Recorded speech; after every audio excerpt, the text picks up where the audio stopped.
Hello, welcome back to Learnino. നമ്മൾ കഴിഞ്ഞ ക്ലാസ്സിൽ വാട്ടർ അതോറിറ്റി ഓപ്പറേറ്ററിന്റെ PYQ സെഷൻ സ്റ്റാർട്ട് ചെയ്തിരുന്നു അല്ലേ? ഇത് നമുക്കതിന്റെ സെക്കൻഡ് ക്ലാസ് ആണ്. First question, the speed of electricity is.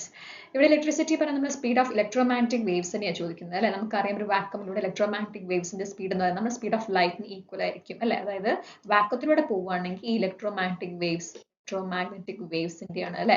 Electromagnetic വേവ്സിന്റെ സ്പീഡ് എന്തായിരിക്കും? സ്പീഡ് ഓഫ് ലൈറ്റിന്റെ ആയിരിക്കും c അല്ലെ? That is 3 × 10⁸ metre per second നമ്മൾ പഠിച്ചിട്ടുള്ളത് അല്ലെ? Now ഇത് നമുക്ക് ഓപ്ഷൻസ് തന്നിട്ടില്ല. കിലോമീറ്റർ പെർ സെക്കൻഡ്സ് ഉണ്ട്, കിലോമീറ്റർ പെർ മിനിറ്റ് ഉണ്ട്, കിലോമീറ്റർ പെർ അവർ ഉണ്ട്. 3 × 10⁸ എന്ന് നമുക്ക് അപ്രോക്സിമേറ്റ്ലി എന്ത് എഴുതാം? ഇത്രയും സീറോസ് അല്ലെ? 30000 into 10⁻³ അല്ലെ? അപ്പൊ നമുക്ക് അതിന് എന്തെന്ന് എഴുതാം? Is equal to first option ഇതിൽ കൂടെ കിലോമീറ്റർ പെർ സെക്കൻഡ് ആണ് അല്ലെ? ഈ 297,842 എന്ന് പറഞ്ഞാൽ നിയർലി അപ്രോക്സിമേറ്റ്ലി ഈക്വൽ ടു 3 ആയിട്ട് നമുക്ക് കൺസിഡർ ചെയ്യാം. സോ ഓപ്ഷൻ എ ആയിരിക്കും നമ്മുടെ കറക്റ്റ് ആൻസർ കേട്ടോ. Next one, what is the resistance of the inductive coil that takes 5 ampere current across 240 volt 50 hertz supply at 0.8 power factor? എന്താ ചോദിച്ചിട്ടുള്ളത്? Resistance ആണ് കണ്ടുപിടിക്കാൻ പറഞ്ഞിട്ടുള്ളത്. റെസിസ്റ്റൻസ് ഓഫ് ദി ഇൻഡക്റ്റീവ് കോയിലിന്റെ resistance R ആണ് നമ്മൾ ഫൈൻഡ് ചെയ്യേണ്ടത്. നമുക്ക് എന്തൊക്കെ തന്നിട്ടുണ്ട്? I തന്നിട്ടുണ്ട് അല്ലെ? 5 ആംപിയർ. വോൾട്ടേജ് തന്നിട്ട് എത്രയാണ്? 240 വോൾട്ട് തന്നിട്ടുണ്ട്. ഫ്രീക്വൻസി തന്നിട്ടുണ്ട് 50 ഹെർട്സ് ആൻഡ് പവർ ഫാക്ടർ തന്നിട്ടുണ്ട് അല്ലെ? cos 5 ആണ് തന്നിട്ടുള്ളത്, which is 0.8. എന്ത് കണ്ടുപിടിക്കണം? R കണ്ടുപിടിക്കണം. നമുക്കറിയാം അല്ലെ? cos 5 is equal to R by Z അല്ലെ? നമുക്ക് ആ ട്രയാങ്കിൾ നമുക്ക് കണ്ടുപിടിക്കാം അല്ലെ? Impedance triangle R X Z അല്ലെ? cos 5 is equal to R by Z എന്ന് എഴുതാം. നമുക്ക് Z അറിയില്ല അല്ലെ? Z is equal to നമുക്ക് V by I എന്ന് എഴുതി കൂടെ? That is 240 by കറണ്ട് തന്നത് 5 അല്ലെ? അപ്പൊ നമുക്ക് എന്ത് കിട്ടും? 48 എന്ന് കിട്ടും അല്ലെ? 48 ohm എന്ന് കിട്ടും. Now, നമുക്ക് cos 5 is equal to R by Z ആണെങ്കിൽ we'll get R is equal to Z into cos 5. Z എത്ര കിട്ടിയത്? 48. 48 into cos 5 എത്ര? 0.8 അല്ലെ? അപ്പൊ നമുക്ക് എത്ര കിട്ടുക? 38.4 ആയിരിക്കും അല്ലെ? 38.4 watts നമുക്ക് കിട്ടും. ഓപ്ഷൻ സി ആയിരിക്കും നമ്മുടെ കറക്റ്റ് ആൻസർ കേട്ടോ. Next one, in a three-phase system, the active power is 4 kilowatt and the apparent power is 5 kVA. Calculate the reactive power. അത് നമുക്ക് സിമ്പിൾ ആയിട്ട് എഴുതാം അല്ലെ? നമുക്ക് ആ ട്രയാങ്കിൾ അറിയാലോ അല്ലെ? Power triangle. ഇതെന്താ നമ്മുടെ ആക്റ്റീവ് പവർ, ഇത് നമ്മുടെ reactive power and this is our apparent power അല്ലേ? അപ്പൊ നമുക്ക് cos 5 എന്ന് എഴുതാലോ അല്ലെ? നമ്മൾ റിയാക്റ്റീവ് പവർ കണ്ടുപിടിക്കാൻ പറഞ്ഞിട്ടുള്ളത് Q ആണ് കണ്ടുപിടിക്കേണ്ടത് അല്ലെ? Reactive power. S apparent power അല്ലെ? S എന്ന് പറഞ്ഞാൽ നമുക്ക് അപ്പാരന്റ് പവർ. അപ്പാരന്റ് പവർ ഒക്കെ തന്നിട്ടുള്ളത് നമുക്ക് 5 kVA എന്ന് തന്നിട്ടുണ്ട്. Now Q തന്നിട്ടുണ്ടോ? Q ആണ് കണ്ടുപിടിക്കേണ്ടത് അല്ലെ? P തന്നിട്ടുണ്ട് അല്ലെ? ആക്റ്റീവ് പവർ തന്നിട്ടുണ്ട്. ആക്റ്റീവ് പവർ എത്ര? ആക്റ്റീവ് പവർ എന്ന് പറയുന്നത് 4 kilowatt ആണ്. നമുക്ക് കണ്ടുപിടിക്കേണ്ടത് Q ആണ് അല്ലെ? എന്താ തന്നിട്ടുള്ളത്? P യും S ഉം തന്നിട്ടുണ്ട്. ഓക്കെ, അപ്പൊ നമുക്ക് എഴുതാലോ. എന്താ? cos 5 എഴുതാം. Say cos 5 is equal to P by S എന്ന് എഴുതിക്കൂടെ? അല്ലെങ്കിൽ നമുക്ക് cos 5 വേണ്ട, നമുക്ക് ഇങ്ങനെ എഴുതാലോ. ട്രയാങ്കിൾ നമ്മൾ ഹൈപ്പോട്ടനസ് ട്രയാങ്കിൾ വെച്ചിട്ട് എഴുതാം അല്ലെ? S square is equal to P square plus Q square എന്ന് എഴുതാം അല്ലേ? അപ്പൊ നമുക്ക് S square എത്ര തന്നിട്ടുള്ളത്? 5. 5 square is equal to P square എത്രയാ? P square എന്ന് പറഞ്ഞാൽ 4 square plus Q square അല്ലെ? അതായത് Q square is equal to 25 minus 16 എന്ന് എഴുതാം. That is 9 ആണ് അല്ലെ? അപ്പൊ Q എന്തായിരിക്കും? root of 9 which is 3 ആയിരിക്കും. 3 kVAR ആണ് അല്ലെ? Reactive power. ഓപ്ഷൻ സി ആയിരിക്കും നമ്മുടെ കറക്റ്റ് ആൻസർ കേട്ടോ. Next one, what is the dielectric strength in kilovolt per millimeter of asbestos at 20 degrees Celsius? Dielectric strength. എന്താ dielectric strength എന്ന് പറഞ്ഞാൽ ഒരു മെറ്റീരിയലിന് അതിനെ വിത്ത്സ്റ്റാൻഡ് ചെയ്യാൻ പറ്റില്ല, ഇലക്ട്രിക് ഫീൽഡ് വിത്ത്സ്റ്റാൻഡ് ചെയ്യാൻ പറ്റുന്ന മാക്സിമം ആ ഒരു ബ്രേക്ക് ഡൗൺ എത്താതെ അല്ല ബ്രേക്ക് ഡൗണിലേക്ക് പോവാണ്ട് വിത്ത്സ്റ്റാൻഡ് ചെയ്യുമ്പോൾ മാക്സിമം ഇലക്ട്രിക് ഫീൽഡ് ആണ് ഡയലക്ട്രിക് സ്ട്രെങ്ത് എന്ന് പറയുന്നത്. ഓക്കെ, അത് മെറ്റീരിയൽസിന് ഡിപ്പെൻഡ് ചെയ്യും. ഓക്കെ, ഡിഫറെന്റ് മെറ്റീരിയൽസിന് ഡിഫറെന്റ് ഡയലക്ട്രിക് സ്ട്രെങ്ത് ആയിരിക്കും. ഓക്കെ, അത് ഈ ഡയലക്ട്രിക് സ്ട്രെങ്ത് നമ്മൾ ജനറലി റെപ്രസെന്റ് ചെയ്യുന്ന കിലോ വോൾട്ട് പെർ മില്ലിമീറ്ററിലായിരിക്കും, അല്ലെങ്കിൽ നമുക്ക് വോൾട്ട് പെർ മീറ്ററിൽ നമുക്ക് ഇവിടെ റെപ്രസെന്റ് ചെയ്യാം. Okay, dielectric strength.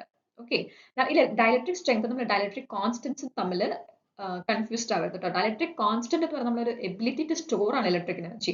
നമുക്ക് permittivity of the substance to permittivity of free space എന്ന് നമുക്ക് പറയാം. ഓക്കെ, അത് നമ്മുടെ പെർമിറ്റിവിറ്റി തന്നെയാണ്, റിലേറ്റീവ് പെർമിറ്റിവിറ്റിയാണ് ഡയലക്ട്രിക് കോൺസ്റ്റന്റ് എന്ന് പറയുന്നത് കേട്ടോ. ഡയലക്ട്രിക് കോൺസ്റ്റന്റും ഡയലക്ട്രിക് സ്ട്രെങ്ത്തും തമ്മിൽ കൺഫ്യൂസ്ഡ് ആവരുത്. ഡയലക്ട്രിക് കോൺസ്റ്റന്റ് നമുക്ക് റിലേറ്റീവ് പെർമിറ്റിവിറ്റി ആയിട്ട് കൺസിഡർ ചെയ്യാം. ഓക്കെ, അല്ലെങ്കിൽ നമുക്ക് permittivity of the substance to permittivity of free space എന്ന് നമുക്ക് പറയാൻ പറ്റും.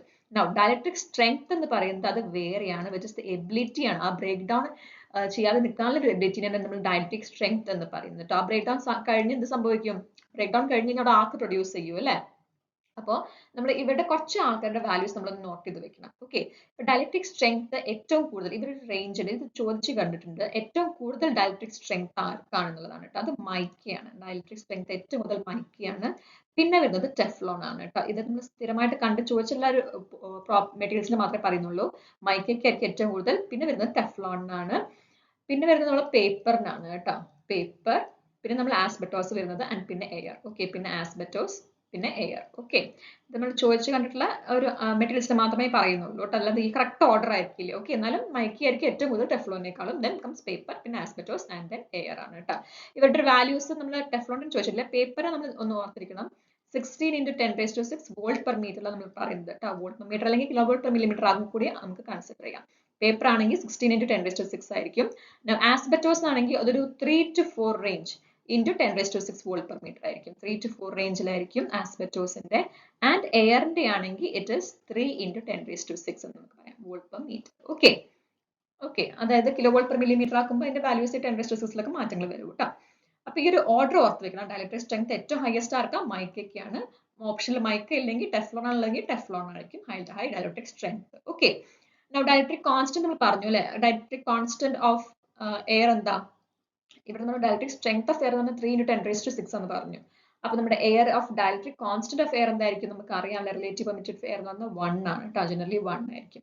ആൻഡ് ഇവിടെ ഡയലക്ട്രിക് കോൺസ്റ്റന്റ് ഏറ്റവും കൂടുതൽ ഹയസ്റ്റ് ആർക്കാ ചോദിക്കാറുണ്ട്? അത് വാട്ടറിനാണ്. അത് ഓർത്ത് വെക്കുക കേട്ടോ, വാട്ടർ ആണ്. ഓക്കെ, സോ നമ്മുടെ ക്വസ്റ്റ്യൻ ചോദിച്ചത് ഡയലക്ട്രിക് സ്ട്രെങ്ത് ഓഫ് ആസ്ബറ്റോസ് ആണ് 20°C. ആസ്ബറ്റോസ് എന്ന് പറഞ്ഞാൽ 3 to 4 റേഞ്ച് ആണ് കേട്ടോ. അതായത് 3 to 4.5 എന്നൊക്കെ നമുക്ക് പറയാം. 4.5ന്റെ ഉള്ളിലാണ്. 42 ആയിരിക്കും കറക്റ്റ് ആൻസർ. അത് കിലോ വോൾട്ട് പെർ മില്ലിമീറ്റർ ആയതുകൊണ്ടാണ് 42 വന്നത്. വോൾട്ട് പെർ മീറ്ററിലാണെങ്കിൽ നമുക്ക് 3 to 4.5 10⁶ എന്ന് പറയാം. ഓക്കെ, ഇവിടെ കറക്റ്റ് ആൻസർ ഓപ്ഷൻ ബി ആണ് കേട്ടോ. Next question, 2 wattmeter method is used to measure the power in dash loads. നമുക്കറിയാം അല്ലേ, power measurements, 3 phase power measurements നമുക്ക് ഏതൊക്കെ മെത്തേഡ്സ് ഉണ്ട്? സിംഗിൾ വാട്ട്മീറ്റർ മെത്തേഡ് ഉണ്ട്, 2 wattmeter മെത്തേഡ് ഉണ്ട്, 3 wattmeter മെത്തേഡ്സ് ഉണ്ട്. ഇപ്പൊ കഴിഞ്ഞ നമ്മുടെ ഏതൊരു എക്സാം നമ്മൾ ചോദിച്ചിട്ടുണ്ടായിരുന്നു അല്ലെ, കഴിഞ്ഞ എക്സാമിന് നമ്മൾ LSGD നമ്മുടെ സബ് എഞ്ചിനീയർ എക്സാമിന് ചോദിച്ചിട്ടുണ്ടായിരുന്നു. നമ്മുടെ 3 phase പവർ മെഷർ ചെയ്യുന്ന നമുക്ക് സിംഗിൾ വാട്ട്മീറ്റർ മെത്തേഡ് ആണോ, 2 wattmeter മെത്തേഡ് ആണോ, 3 wattmeter മെത്തേഡ് ആണോ? മൂന്നും വെച്ചിട്ട് നമുക്ക് പവർ മെഷർ ചെയ്യാം അല്ലെ. 3 phase പവർ നമുക്ക് മൂന്നും വെച്ചിട്ട് മെഷർ ചെയ്യാം. പക്ഷെ അതിന്റെ ലോഡ്സ് വേരി ചെയ്യും. അതായത് ഒരു സിംഗിൾ വാട്ട്മീറ്റർ മെത്തേഡിന്റെ കേസിലാണെങ്കിൽ, സേ 1 wattmeter മെത്തേഡിന്റെ കേസിലാണെങ്കിൽ 1 wattmeter മെത്തേഡ് നമ്മൾ only used for balanced loads ആണ് കേട്ടോ. ബാലൻസ്ഡ് ലോഡ്സിന് മാത്രമേ നമ്മൾ ഈ 1 wattmeter മെത്തേഡ് യൂസ് ചെയ്യുള്ളൂ. അവിടെ അൺബാലൻസ്ഡ് ലോഡ്സ് നമ്മൾ യൂസ് ചെയ്യുന്നില്ല. ഓക്കെ, ആൻഡ് അവിടെ ടോട്ടൽ പവർ എന്ന് പറഞ്ഞാൽ നമുക്ക് എന്തായിരിക്കും? 3 times of ആ വാട്ട്മീറ്ററിന്റെ റീഡിംഗ് ആയിരിക്കും. ഓക്കെ, ബാലൻസ്ഡ് കണ്ടീഷൻ ആയതുകൊണ്ട്. Now, ഈ 2 wattmeter മെത്തേഡും അതുപോലെ 3 wattmeter മെത്തേഡും നമുക്ക് both can be used for balanced as well as unbalanced loads. 2 wattmeter 3 wattmeter നമുക്ക് ബാലൻസ്ഡ് ലോഡ്സിനും അതുപോലെ അൺബാലൻസ്ഡ് ലോഡ്സിനും നമുക്ക് യൂസ് ചെയ്യാൻ പറ്റും. ഓക്കെ, ഇവിടെ ശ്രദ്ധിക്കേണ്ടത് എന്താണെന്ന് വെച്ചാൽ ഈ 2 wattmeter മെത്തേഡ് നമ്മൾ മെയിൻലി യൂസ് ചെയ്യുന്നത് 3 phase 3 wire സിസ്റ്റത്തിലായിരിക്കും. ഓക്കെ, ന്യൂട്രൽ ഇല്ലാത്തൊരു സിസ്റ്റത്തിലായിരിക്കും നമ്മൾ 2 wattmeter മെത്തേഡ്സ് യൂസ് ചെയ്യുന്നുണ്ടാവുക. ആൻഡ് 3 wattmeter മെത്തേഡ്സ് നമ്മൾ യൂസ് ചെയ്യുന്നുണ്ടാവുക 3 phase 4 wire സിസ്റ്റത്തിലായിരിക്കും. ഇതൊന്ന് നോട്ട് ചെയ്യണം കേട്ടോ. 3 phase 3 wire, 3 phase 4 wire. Okay, അതുപോലെ വേറെ ഒന്ന് നോക്കണം. ഇവിടെ മെഷർ ചെയ്യുന്ന പവർ, എന്ത് പവർ നമുക്ക് ആക്ച്വലി കിട്ടുന്നത്? ആക്റ്റീവ് പവർ ആണ് കേട്ടോ. റിയാക്റ്റീവ് പവർ, അപ്പാരന്റ് പവർ ഒന്നും അല്ല നമുക്ക് കിട്ടുന്നത്, ആക്റ്റീവ് പവർ ആണ് കിട്ടുന്നത്. ഓക്കെ, നമ്മൾ പറഞ്ഞ സിംഗിൾ വാട്ട്മീറ്റർ മെത്തേഡിന്റെ കേസിൽ ടോട്ടൽ പവർ എന്ന് പറഞ്ഞാൽ 3 times of wattmeter ആണ് അല്ലെ, ഒരു വാട്ട്മീറ്റർ റീഡിംഗ്. 2 wattmeter മെത്തേഡിന്റെ കേസിലാണെങ്കിൽ ടോട്ടൽ പവർ എന്ന് പറയുന്നതായിരിക്കും W1 plus W2 ആയിരിക്കും അല്ലെ. നമ്മൾ കണ്ടിട്ടുണ്ട് ഡിഫറെന്റ് വാല്യൂസ് ഓഫ് കോസ് ഫൈല് നമുക്ക് different values of wattmeter readings കിട്ടുന്നത്. ഓക്കെ, സോ ഒരു ക്വസ്റ്റ്യൻ ചോദിച്ചത് 2 wattmeter മെത്തേഡ് എന്ത് മെഷർ ചെയ്യാനാണ്? പവർ ഇൻ വിച്ച് ലോഡ് അല്ലെ, both unbalanced as well as balanced ലോഡിൽ പോസിബിൾ ആണ്. ഓപ്ഷൻ ഡി നമ്മുടെ കറക്റ്റ് ആൻസർ കേട്ടോ. Next one, to magnetise a steel is difficult because of its. എന്താ സ്റ്റീലിനെ മാഗ്നറ്റൈസ് ചെയ്യാൻ ഡിഫിക്കൽട്ട് എന്നാണ് ചോദിച്ചിട്ടുള്ളത് അല്ലെ. നമുക്ക് ഒരു സ്റ്റീലിനെ ആക്ച്വലി പറയുകയാണെങ്കിൽ അവർക്ക് ലോ പെർമിയബിലിറ്റി ആയിരിക്കും. ഓക്കെ, എന്താ പെർമിയബിലിറ്റി എന്ന് പറഞ്ഞാൽ അതായത് ഒരു മെറ്റീരിയൽ നമ്മൾ മാഗ്നറ്റിക് ഫീൽഡിന്റെ പ്രസൻസിൽ വെക്കുമ്പോൾ അത് ആ മാഗ്നറ്റിക് ഫീൽഡിനെ എങ്ങനെ വേഗം ഈസിലി മാഗ്നറ്റൈസ് ചെയ്യാൻ പറ്റുമോ അതിനാണ് പെർമിയബിലിറ്റി എന്ന് പറയുന്നത്. ഈസിലി മാഗ്നറ്റൈസ് ചെയ്യാൻ പറ്റുന്നവരാണെങ്കിൽ അവർക്ക് ഹൈ പെർമിയബിലിറ്റി ആയിരിക്കും. ഓക്കെ, അപ്പൊ സ്റ്റീലിന്റെ കേസിൽ നമുക്ക് ഒരു ഈസിലി മാഗ്നറ്റൈസ് ചെയ്യാൻ പറ്റില്ല. ഓക്കെ, അതുകൊണ്ട് തന്നെ നമുക്ക് ഫെറോമാഗ്നറ്റ് ആയിട്ട് കൺസിഡർ ചെയ്യാം. അതായത് സ്റ്റീൽ നമുക്ക് അതിൽ അയോണിന്റെ കണ്ടന്റ് ഉണ്ട് അല്ലെ, അപ്പൊ നമുക്ക് ഫെറോമാഗ്നറ്റിക് മെറ്റീരിയൽ ആയിട്ട് അവരെ കൺസിഡർ ചെയ്യാം. അതുകൊണ്ട് തന്നെ അവര് പെർമിയബിലിറ്റി വളരെ കുറവായിരിക്കും, ലോ പെർമിയബിലിറ്റി ആയിരിക്കും. അതായത് വേഗം മാഗ്നറ്റൈസ് ചെയ്യാൻ പറ്റില്ല. ഇനി അവർ മാഗ്നറ്റൈസ് ചെയ്ത് കഴിഞ്ഞാലോ അവർ ആ മാഗ്നറ്റിക് സ്റ്റേറ്റിൽ കുറെ നേരം റിമെയിൻ ചെയ്യും അല്ലെ. ഇനി ഈ ലോ പെർമിബിലിറ്റിന്റെ കാരണം എന്താ? അതായത് നമ്മളൊരു എക്സ്റ്റേണൽ ഫീൽഡ് കൊടുക്കുമ്പോൾ ഈ സ്റ്റീലിനകത്തുള്ള ഇന്റേണൽ ഡൊമൈൻസ് എന്ന് പറഞ്ഞാൽ ഈ പെർമിബിലിറ്റിനെ ഒപ്പോസ് ചെയ്യുന്നുണ്ട് അല്ലെ. അതായത് അവർക്ക് റിലക്ടിവിറ്റി, അതായത് ഹൈ റിലക്ടിവിറ്റി ആയിരിക്കും.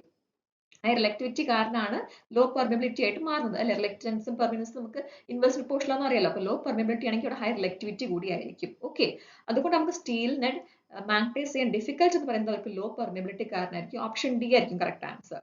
ഇവിടെ നിന്ന് നോട്ട് ചെയ്ത് വെക്കേണ്ടത് നമ്മൾ ഇലക്ട്രോ മാഗ്നറ്റ്സും അതുപോലെ നമുക്ക് പെർമനന്റ് മാഗ്നറ്റ്സും ഉണ്ടെന്ന് അറിയാം അല്ലെ. ഇലക്ട്രോ മാഗ്നറ്റ്സും ഉണ്ട്, പെർമനന്റ് മാഗ്നറ്റ്സും ഉണ്ട്.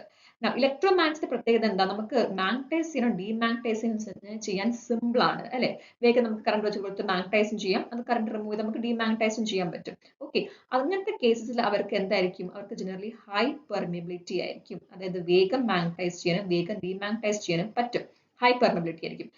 ഈ ഹൈ പെർമിബിലിറ്റി എന്ന് പറഞ്ഞാൽ അവർക്ക് ആക്ച്വലി ലോ റിട്ടൻറ്റിവിറ്റിയും ലോ കോയേഴ്സിവിറ്റി ആയിരിക്കും. ഇത് നോട്ട് ചെയ്ത് പോവുക കേട്ടോ. Low retentivity and low coercivity. അതായത് ഇലക്ട്രോ മാഗ്നറ്റ്സിന് ഹൈ പെർമിബിലിറ്റി ആയിരിക്കും, പക്ഷെ low retentivity and low coercivity ആയിരിക്കും. എന്താ റിട്ടൻറ്റിവിറ്റി എന്ന് പറഞ്ഞാൽ ഒരു മാഗ്നറ്റിക് മെറ്റീരിയൽ നമ്മൾ മാഗ്നറ്റൈസ് ചെയ്ത് കഴിഞ്ഞ് കഴിഞ്ഞാൽ അത് റിമൂവ് ചെയ്യുമ്പോൾ അതിന് തിരിച്ചൊരു കുറച്ച് റെസിഡ്യൂവൽ മാഗ്നറ്റിസം ഉണ്ടാവും അല്ലെ. അതിനാണ് റിട്ടൻറ്റിവിറ്റി എന്ന് പറയുന്നത്. ആ റെസിഡ്യൂവൽ മാഗ്നറ്റിസം റിമൂവ് ചെയ്യാൻ വേണ്ടി നമ്മൾ ഒരു നെഗറ്റീവ് ആയിട്ടുള്ള ഫീൽഡ് അപ്ലൈ ചെയ്യും അല്ലെ. അതാണ് കോയേഴ്സിറ്റി എന്ന് പറയുന്നത്. ഓക്കെ, അപ്പോൾ ഇലക്ട്രോമാഗ്നറ്റിക്സിന് ഹൈ പെർമിബിലിറ്റി ആണ്, കാരണം വേഗം മാഗ്നറ്റൈസ് ചെയ്യാൻ പറ്റും.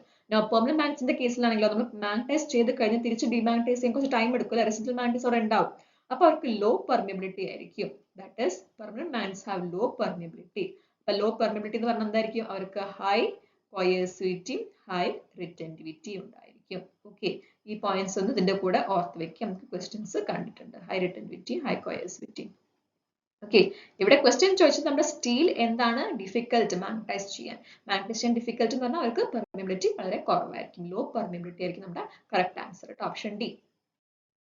Next one, what is the effect of one cell is connected with the reverse polarity in a parallel combination circuit? ഒരു parallel combination circuits നമ്മൾ cells generally keep ചെയ്യുന്നതിനായിരിക്കും അതിന്റെ positive terminal with positive terminal അല്ലെ, negative terminal with negative terminal അല്ലെ, നമ്മൾ generally parallel കണക്ഷനിൽ വെക്കുന്നുണ്ടാവുക അല്ലെ. Positive to positive, negative to negative ആയിരിക്കും കണക്ഷൻ ചെയ്യുന്നുണ്ടാവുക.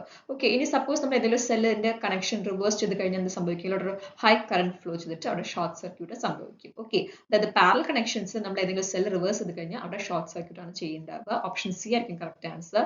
ഇത് സെയിം തിങ് നമ്മൾ സീരീസ് കണക്ഷനിൽ ചെയ്യുമ്പോഴോ, സീരീസ് കണക്ഷനിലാവുമ്പോൾ നമുക്ക് ഒരു സെല്ലിന്റെ വോൾട്ടേജ് അവിടെ ചിലപ്പോൾ ക്യാൻസൽ ആയി പോകും അല്ലെ. അപ്പോൾ സീരീസ് കണക്ഷനിൽ നമ്മൾ റിവേഴ്സ് പോളാരിറ്റി കൊടുക്കുകയാണെങ്കിൽ ഈ സെല്ലിന്റെ കൂടി ക്യാൻസൽസ് ആയിട്ട് ഇവിടെ നെറ്റ് വോൾട്ടേജ് എന്ന് പറയുന്നത് എന്തായാലും ഡിക്രീസ് ചെയ്യും. നെറ്റ് വോൾട്ടേജ് ഗെറ്റ്സ് ഡിക്രീസ്ഡ് ആണ് കേട്ടോ. ഓക്കെ, ഇവിടെ ചോദിച്ചത് നമ്മുടെ പാരലൽ ഓപ്പറേഷനിൽ ഒരു സെല്ല് റിവേഴ്സ് ചെയ്ത് കഴിഞ്ഞാൽ നമുക്ക് ആക്ച്വലി ഇവിടെ ഹൈ കറന്റ് ഫ്ലോ ചെയ്യും ആൻഡ് ഷോർട്ട് സർക്യൂട്ട് ആവും. ഓപ്ഷൻ സി നമ്മുടെ correct answer. Next question, the depolarizer is used in a dry cellars. അല്ലെ, ഡിഫറെന്റ് ടൈപ്സ് ഓഫ് സെൽസ് ഉണ്ട്. അവിടെ നമ്മളെ എന്താ ഇലക്ട്രോലൈറ്റ്സും അതുപോലെ ആനോഡും കാത്തോഡൊക്കെ ഓർപ്പിച്ചിട്ട് പോകണം അല്ലെ. അപ്പൊ ഡ്രൈ സെല്ലിന്റെ കേസിൽ നമുക്കറിയാം ഒരു ഡീപോളറൈസർ യൂസ് ചെയ്യുന്നുണ്ട് അല്ലെ. എന്താ ഡീപോളറൈസർ നമ്മൾ യൂസ് ചെയ്യുന്നത്? മാഗ്നീസ് ഡയോക്സൈഡ് അല്ലെ, MnO2 ആണ് കേട്ടോ, മാഗ്നീസ് ഡയോക്സൈഡ്. എന്തിനാ ഡീപോളറൈസർ യൂസ് ചെയ്യുന്നത്? നമ്മളൊക്കെ അറിയാം ഒരു ഡ്രൈ സെൽസിന്റെ കേസിൽ കാത്തോഡിൽ എന്ത് ഫോം ചെയ്യുന്നുണ്ട്? ഹൈഡ്രജൻ ഗ്യാസ് ബബിൾസ് ഫോം ചെയ്യുന്നുണ്ട് അല്ലെ. ഹൈഡ്രജൻ ഗ്യാസിന്റെ ബബിൾസ് ഫോം ചെയ്യുന്നുണ്ട്. ഈ ഹൈഡ്രജൻ ഗ്യാസ് ബബിൾസ് എന്ത് ചെയ്യും? ആക്ച്വലി നമ്മുടെ കറണ്ട് ഫ്ലോനെ ബ്ലോക്ക് ചെയ്തിട്ട് നമ്മുടെ ടെർമിനൽ വോൾട്ടേജ് എന്ന് റെഡ്യൂസ് ചെയ്യും. അതായത് കറണ്ട് ഫ്ലോനെ ഒരു ബ്ലോക്ക് ചെയ്യുന്നു. കറണ്ട് ഫ്ലോനെ ബ്ലോക്ക് ചെയ്തിട്ട് നമ്മുടെ വോൾട്ടേജ് എന്ന് പറയുന്നത് റെഡ്യൂസ് ചെയ്യുന്നു. അപ്പൊ ഇത് ഒഴിവാക്കാൻ വേണ്ടി നമ്മൾ ഡീപോളറൈസർ യൂസ് ചെയ്യും, വിച്ച് ഇസ് MnO2. ഈ MnO2 എന്ത് ചെയ്യും? ഈ ഹൈഡ്രജൻ ഗ്യാസിനെ നമ്മൾ കമ്പൈൻ ചെയ്തിട്ട് അവരെന്താക്കും? അബ്സോർബ് ചെയ്തിട്ട് വാട്ടർ ആക്കി മാറ്റും. ഓക്കെ, അത് നമുക്ക് ഡീപോളറൈസേഴ്സ് നമ്മൾ ഡ്രൈ സെൽസിൽ യൂസ് ചെയ്യുന്നുണ്ട്. ഓക്കെ, ഇനി ഡ്രൈ സെൽ നമ്മൾ പറയുകയാണെങ്കിൽ നമുക്ക് അതിന്റെ ആനോഡും കാത്തോഡും പറഞ്ഞു നോക്കാം. ആനോഡ് എന്ന് പറയുന്നത് നമ്മുടെ നെഗറ്റീവ് ഇലക്ട്രോഡ് ആണ് കേട്ടോ. അതാർക്ക് തെറ്റിച്ച് പഠിക്കുന്നത് ഞാൻ കണ്ടിട്ടുണ്ട്. ആനോഡ് എന്ന് പറഞ്ഞാൽ നമ്മുടെ നെഗറ്റീവ് ഇലക്ട്രോഡ് ആണ്. Anode is made up of zinc container ആയിരിക്കും അല്ലെ. ആനോഡ് എന്ന് പറഞ്ഞാൽ സിങ്ക് കണ്ടെയ്നർ ആണ് കേട്ടോ.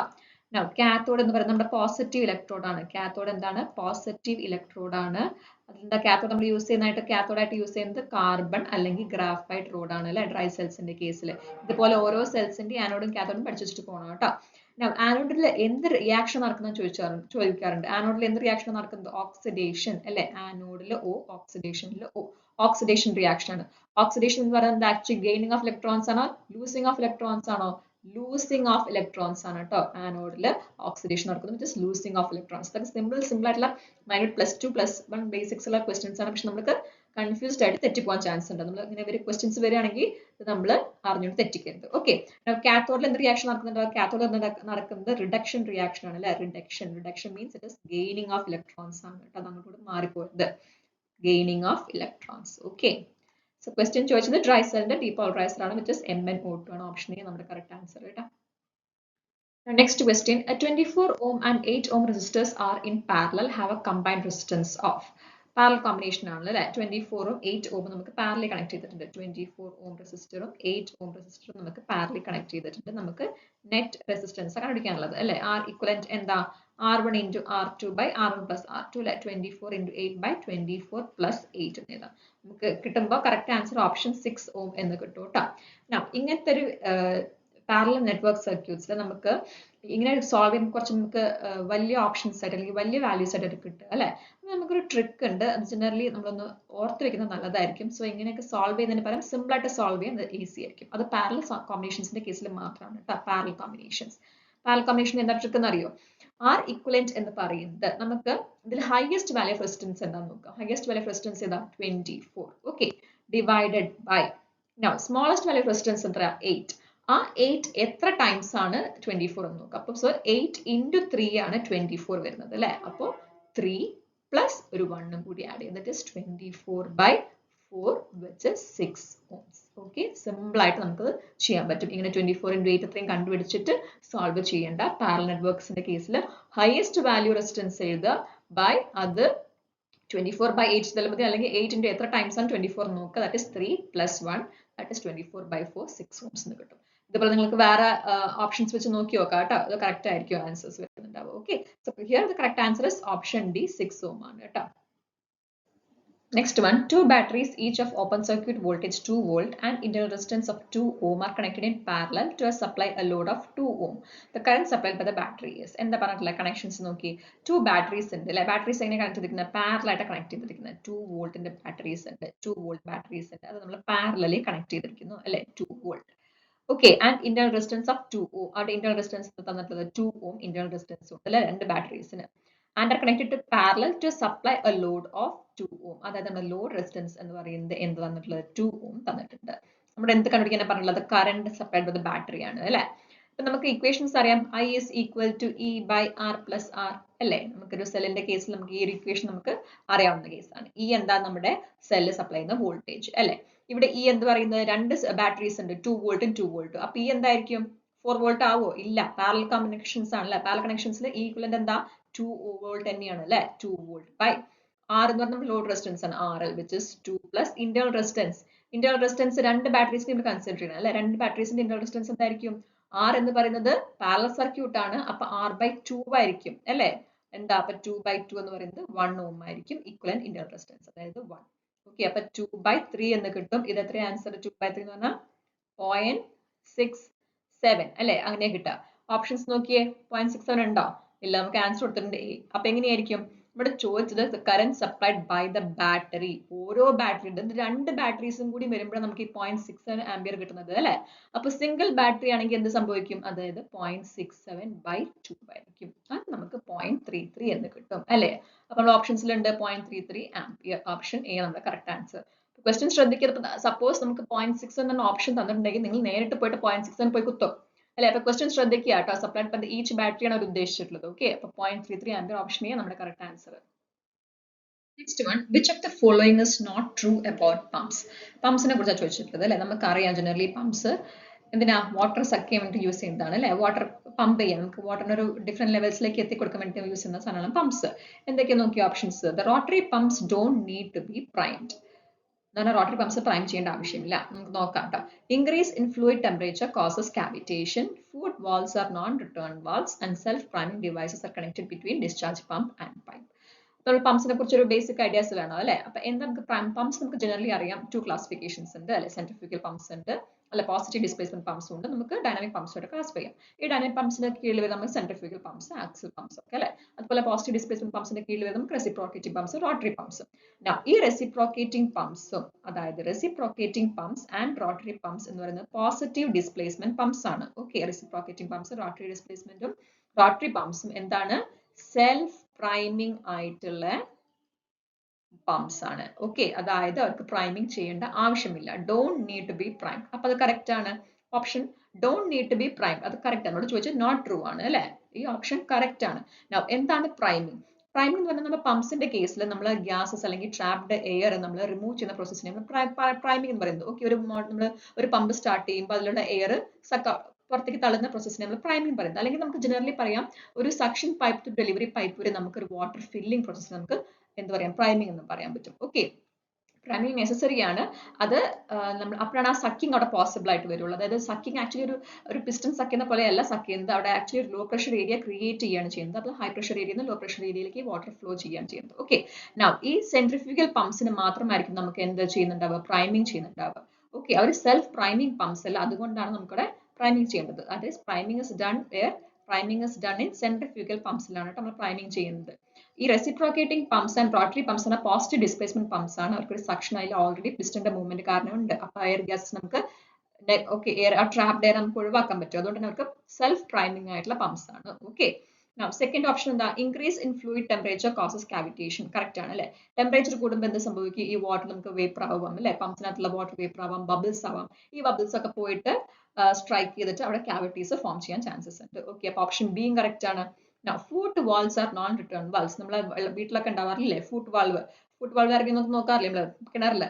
ഈ ഫുഡ് വാൾസ് എന്ന് ആക്ച്വലി നോൺ റിട്ടേൺ വാൾസ് ആണ് അല്ലെ. അതായത് നമ്മൾ ജസ്റ്റ് സക്ക് ചെയ്യാൻ വേണ്ടി മാത്രമേ യൂസ് ചെയ്യുള്ളൂ. അതായത് വാട്ടറിന് വൺ ഫ്ലോ ഓഫ് ഡയറക്ഷൻ മാത്രമേ ഉള്ളൂ. വൺ ഡയറക്ഷൻ ഫ്ലോ ഉള്ളൂ. തിരിച്ചു പോകുന്നുണ്ടോ വാട്ടർ? ഇല്ല, വൺ ഡയറക്ഷൻ മാത്രമാണ്.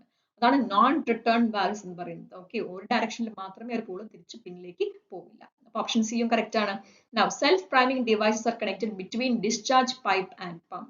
ആണോ? നമ്മൾ പറഞ്ഞ പ്രൈമിംഗ് എന്ന് പറയുന്നത് ജനറലി ഫസ്റ്റ് അല്ലെ, ഒരു പമ്പ് സ്റ്റാർട്ട് ചെയ്യുന്ന സമയത്ത് അതിന്റെ ബിഗിനിങ്ങിൽ നമ്മൾ ആ എയറിനെ ട്രാപ്ഡ് എയർ നമ്മൾ ഒഴിവാക്കാൻ വേണ്ടി യൂസ് ചെയ്യുന്നത്, അല്ലെങ്കിൽ filling of suction to delivery pipe ആണ് നമ്മുടെ പ്രൈമിംഗ് എന്ന് പറയുന്നത്. അപ്പൊ നമ്മൾ എവിടെ അവർ കീപ്പ് ചെയ്യേണ്ടത്, സക്ഷൻ പൈപ്പിന്റെയും പമ്പിന്റെ ഇടയിലായിരിക്കും. ഓക്കെ, നോട്ട് ഡിസ്ചാർജ് പൈപ്പിന്റെ ആയിരിക്കില്ല. ഡിസ്ചാർജ് പൈപ്പ് നമുക്ക് അവസാനത്തേക്കാണ് അല്ലെ, ഔട്ട്ലെറ്റ് ആയിട്ട് നമുക്ക് കിട്ടുന്ന ഡിസ്ചാർജ് എന്ന് പറയുന്നത്. അപ്പൊ നമ്മൾ എപ്പോഴും സെൽഫ് പ്രൈമിംഗ് ഡിവൈസസ് എവിടെ വെക്കുന്നുണ്ടാവുക, സക്ഷൻ പൈപ്പിന്റെയും പമ്പിന്റെ ഇടയിൽ. ഓക്കെ, ഓപ്ഷൻ ഡി എന്ന് പറയുന്നത് റോങ് ആണ്. നമ്മളോട് ചോദിച്ചത് റോങ് ഓപ്ഷൻ ആണ്. So option D is our correct answer. Next one, which of the following is not related to the pipe joints? Pipe ജോയിന്റ്സിന് നോൺ റിലേറ്റഡ് ആ ചോദിച്ചിട്ടുള്ളത് അല്ലെ. അപ്പൊ നമുക്ക് ഓപ്ഷൻസ് നോക്കി നോക്കി. എക്സെൻട്രിക് റെഡ്യൂസർ, കോൺസെൻട്രിക് റെഡ്യൂസേഴ്സ്, ഇതൊക്കെ ആക്ച്വലി പൈപ്പിന്റെ ജോയിന്റ്സ് ആണോ? അല്ല, പൈപ്പ് ജോയിൻ ചെയ്യാൻ നമ്മൾ യൂസ് ചെയ്യുന്ന ഫിറ്റിംഗ്സ് ആണ് അല്ലെ. പൈപ്പ് ജോയിന്റ്സ് നമുക്ക് വേറെ ഉണ്ട്. ഇവിടെ ചോദിച്ചത് not related with pipe joints. Pipe join ചെയ്യാനുള്ള ഫിറ്റിംഗ്സ് നമുക്ക് ഓപ്ഷൻസിൽ കൊടുത്തുള്ളൂ. അപ്പൊ ഫിറ്റിംഗ്സിനെ കുറിച്ച് നമ്മൾ അറിയേണ്ടത് കേട്ടോ. നമുക്കറിയാം അല്ലെ, പൈപ്പ് ജോയിൻ ചെയ്യാൻ നമുക്ക് ഫിറ്റിംഗ്സ് ഒക്കെ വേണം അല്ലെ. രണ്ട് പൈപ്പുകൾ തമ്മിൽ ജോയിൻ ചെയ്യാൻ നമുക്ക് ഫിറ്റിംഗ്സ് വേണം. ഓക്കെ, അപ്പൊ അവരെ കുറിച്ച് നമുക്ക് പറയുന്നത്. നമുക്ക് ഒന്ന് ഫിറ്റിംഗ്സിനെ കുറിച്ച് ഒന്ന് ഡിസ്കസ് ചെയ്യാം. സോ ഫിറ്റിംഗ്സ് നമുക്ക് ഡിഫറെന്റ് ടൈപ്സ് ഓഫ് ഫിറ്റിംഗ്സ് ഉണ്ട് അല്ലെ. ഫസ്റ്റ് ഇവിടെ എന്ന് പറയുന്നത്, ഒന്ന് ജസ്റ്റ് ഒന്ന് ഓടിച്ചിട്ട് പോവാ കേട്ടോ, ഫിറ്റിംഗ്സ്. ഓക്കെ, ഫസ്റ്റ് വൺ നമുക്ക് എൽബോ ഉണ്ട് അല്ലെ. എൽബോ, എന്താ എൽബോ? അതൊക്കെ നിങ്ങൾ കണ്ടിട്ടുണ്ടാവുമല്ലോ അല്ലെ പൈപ്സിന്റെ കേസിൽ. ഒന്നെങ്കിൽ നമുക്ക് 90 ഡിഗ്രി അല്ലെ, അല്ലെങ്കിൽ നമുക്ക് 45 ഡിഗ്രി. വരച്ചൊന്നും ശരിയാവുന്നില്ല കേട്ടോ, അത് നിങ്ങൾ ഓർത്ത് വെക്കുക. ഫിഗർ ഒക്കെ നമുക്ക് വേഗം മനസ്സിലാവും. ഓക്കെ, എൽബോസ് എന്ന് പറഞ്ഞാൽ നമുക്ക് ഒന്നെങ്കിൽ 90 ഡിഗ്രിയിൽ അല്ലെങ്കിൽ 45 ഡിഗ്രീസിൽ നമുക്ക് പൈപ്പിനെ കണക്ഷൻ കൊടുക്കാൻ പറ്റുള്ളൂ. ഓക്കെ, സെക്കൻഡ് വൺ എന്ന് പറയുന്നത് എന്തായിരിക്കും, എൽബോ കഴിഞ്ഞാൽ നമുക്ക് ടി സെക്ഷൻ ഉണ്ട് അല്ലെ. ടി സെക്ഷൻ എന്തിനായിരിക്കും, നമ്മളൊരു ടി പോലെ തന്നെ അല്ലെ, പൈപ്പ്സ് നമ്മൾ ടി ആയിട്ട് ഇവിടുന്ന് കണക്ഷൻ കൊടുക്കണമെങ്കിൽ നമ്മൾ ടി ഫിറ്റിംഗ്സ് യൂസ് ചെയ്യുന്നുണ്ടാവുക. ഓക്കെ, തേർഡ് വൺ നമുക്ക് ബെൻസ് ഉണ്ട്. എന്തായിരിക്കും ബെൻസ്? ബെൻസ് എന്ന് പറഞ്ഞാൽ എൽബോസിനെ പോലെ തന്നെ, പക്ഷെ ഡിഫറെന്റ് ആംഗിൾസിൽ നമുക്ക് പൈപ്പ്സിന് ഫിറ്റ് ചെയ്യാൻ പറ്റും. ഇപ്പൊ എൽബോ ആണെങ്കിൽ ജസ്റ്റ് നമുക്ക് 90 ഡിഗ്രിയിലും 45 ഡിഗ്രിയിലും മാത്രമേ അവിടെ പൈപ്പിനെ ഫിറ്റ് ചെയ്യാൻ പറ്റുള്ളൂ. പക്ഷെ ബെൻസ് ആണെങ്കിൽ നമുക്ക് ഡിഫറെന്റ് ആംഗിൾസിൽ അവിടെ ബെൻസ് പോസിബിൾ ആയിരിക്കും. ഓക്കെ, ഫോർത്ത് വൺ എന്ന് പറയുന്നത് വി ഹാവ് ടി പറഞ്ഞു അല്ലെ. നമുക്ക് റെഡ്യൂസേഴ്സ് ഉണ്ട്. Okay, reduces. എന്താ റെഡ്യൂസർ എന്ന് പറയുന്നത്? ആ ഒരു പേര് പറയുന്ന പോലെ തന്നെ അല്ലെ, നമ്മളൊരു ബിഗർ ഡയമീറ്റർ പൈപ്പിൽ നിന്ന് സ്മോളർ ഡയമീറ്റർ പൈപ്പിലേക്ക് നമുക്ക് റെഡ്യൂസ് ചെയ്ത് വരണമെങ്കിൽ നമ്മൾ റെഡ്യൂസേഴ്സ് ആയിരിക്കും യൂസ് ചെയ്യുക. നമുക്ക് സ്മോളർ ഡയമീറ്റർ പൈപ്പിൽ നിന്ന് ബിഗർ ഡയമീറ്ററിലേക്ക് നമുക്ക് കണക്ഷൻസ് കൊടുക്കാൻ പറ്റുമോ? ഇല്ല അല്ലെ. ഒരു ഡയമീറ്റർ ബിഗറിന് സ്മോളർക്ക് നമുക്ക് കൊടുക്കാൻ പറ്റുള്ളൂ. ഓക്കെ, അപ്പൊ അവിടെ നമ്മൾ യൂസ് ചെയ്യുന്നതാണ് റെഡ്യൂസേഴ്സ് എന്ന് പറയുന്നത്. ഈ റെഡ്യൂസേഴ്സ് നമുക്ക് 2 ടൈപ്സ് ഉണ്ട്. ഒന്ന് എസെൻട്രിക് റെഡ്യൂസേഴ്സ്, എസെൻട്രിക് റെഡ്യൂസേഴ്സും ഒന്ന് കോൺസെൻട്രിക് റെഡ്യൂസേഴ്സ്. ഓക്കെ, കോൺസെൻട്രിക് റെഡ്യൂസറും എക്സെൻട്രിക് റെഡ്യൂസറും. ഈ എക്സെൻട്രിക് റെഡ്യൂസർ എന്ന് പറഞ്ഞാൽ ജനറലി നമ്മൾ ഹൊറിസോണ്ടൽ ലൈൻസിനായിരിക്കും യൂസ് ചെയ്യുന്നുണ്ട്. ബട്ട് അതായത് ഹൊറിസോണ്ടൽ റൺസിനൊക്കെ ഡ്രെയിനേജിന് പർപ്പസിനൊക്കെ കേസിലായിരിക്കും എക്സെൻട്രിക് റെഡ്യൂസേഴ്സ് യൂസ് ചെയ്യുന്നുണ്ടാവുക. ആൻഡ് കോൺസെൻട്രിക് റെഡ്യൂസേഴ്സ് എന്ന് പറഞ്ഞാൽ വെർട്ടിക്കൽ ലൈൻസിനായിരിക്കും നമ്മൾ ജനറലി യൂസ് ചെയ്യുന്നുണ്ടാവുക. ഇത് എന്തിനാ ആക്ച്വലി നമ്മൾ റെഡ്യൂസേഴ്സ് യൂസ് ചെയ്യുന്നത്? ഡിഫറെന്റ് സൈസസ് ഓഫ് പൈപ്പ്സിന് കണക്ട് ചെയ്യാൻ വേണ്ടിയിട്ട് അല്ലേ. നമ്മളൊരു സിമ്പിൾ ആയിട്ട് നമുക്ക് ഡയഗ്രാം വരയ്ക്കുകയാണെങ്കിൽ ഒരു എക്സെൻട്രിക് റെഡ്യൂസർ നമുക്ക് ഇങ്ങനെ വരയ്ക്കാം. അതായത് ഇതിന്റെ ഈ ഒരു ഭാഗം എന്ന് പറഞ്ഞാൽ ഫിക്സഡ് ആയിരിക്കും. അതിന് വലിയ വേരിയേഷൻ ഉണ്ടാവില്ല. അതായത് ഹൊറിസോണ്ടൽ ട്രാൻസിൽ കൊടുക്കാൻ വേണ്ടിയിട്ട്. Now കോൺസെൻട്രിക് ആണെങ്കിലോ രണ്ടും കോൺസെൻട്രിക് ആയിട്ട് ഇങ്ങനെ വേരി ചെയ്യുന്നതായിരിക്കും. ഓക്കെ, ഒരു കോൺസെൻട്രിക് ആയിരിക്കും. ഓക്കെ, അതാണ് റെഡ്യൂസേഴ്സ്. ഇനി ഫിഫ്ത് വൺ വി ഹാവ് ക്യാപ്സും ഉണ്ട് പ്ലഗ്സും ഉണ്ട്. ഇത് കൺഫ്യൂസ്ഡ് ആയി പോകരുത്. ക്വസ്റ്റ്യൻ ചോദിച്ചിട്ടുള്ളതാണ് കേട്ടോ. ക്യാപ്സ് എന്താ ക്യാപ്പ്? ക്യാപ്പ് എന്ന് പറഞ്ഞാൽ നമ്മൾ പറഞ്ഞു ഇതൊക്കെ പൈപ്പിനെ ജോയിൻ ചെയ്യാൻ വേണ്ടി യൂസ് ചെയ്യുന്ന ആൾക്കാരാണ് അല്ലെ. ഇവിടെ ക്യാപ്പ് എന്ന് പറഞ്ഞാൽ നമുക്ക് പൈപ്പിന്റെ എൻഡ് അടയ്ക്കാൻ വേണ്ടിയിട്ടുള്ള ആൾക്കാരാണ് അല്ലെ. നമ്മളൊരു ബോട്ടിലിന്റെ ക്യാപ്പ് ഇട്ട് അടയ്ക്കുന്ന പോലെ ഈ പൈപ്സിന്റെ എൻഡ് ഒക്കെ പുറത്തേക്ക് നിൽക്കുന്നുണ്ടെങ്കിൽ അതൊക്കെ ജസ്റ്റ് ക്യാപ്പ് ഇട്ട് അടയ്ക്കാൻ നമ്മൾ ക്യാപ്സ് യൂസ് ചെയ്യുന്നത്. അപ്പം ഒരു വാട്ടർ ബോട്ടിലിന്റെ ക്യാപ്പ് പോലെ തന്നെ ആയിരിക്കും. എന്തെങ്കിലും വാട്ടർ ബോട്ടിലിന്റെ ക്യാപ്പ് എങ്ങനെയാണ്? അതിന്റെ ത്രെഡ് അല്ലെ, ത്രെഡ്സ് ഉണ്ടാവില്ല അതിനെ തിരിച്ചടയ്ക്കാൻ വേണ്ടിയിട്ട്. ആ ത്രെഡ്സ് അവർക്ക് ഇന്റേണൽ ആയിരിക്കും അല്ലെ, ഇന്റേണൽ ആയിരിക്കും. നമ്മളൊരു വാട്ടർ ബോട്ടിലിന്റെ ക്യാപ്പ് നോക്കിയാൽ മതി. ത്രെഡ് എന്ന് പറഞ്ഞാൽ ഇന്റേണൽ ആയിരിക്കും.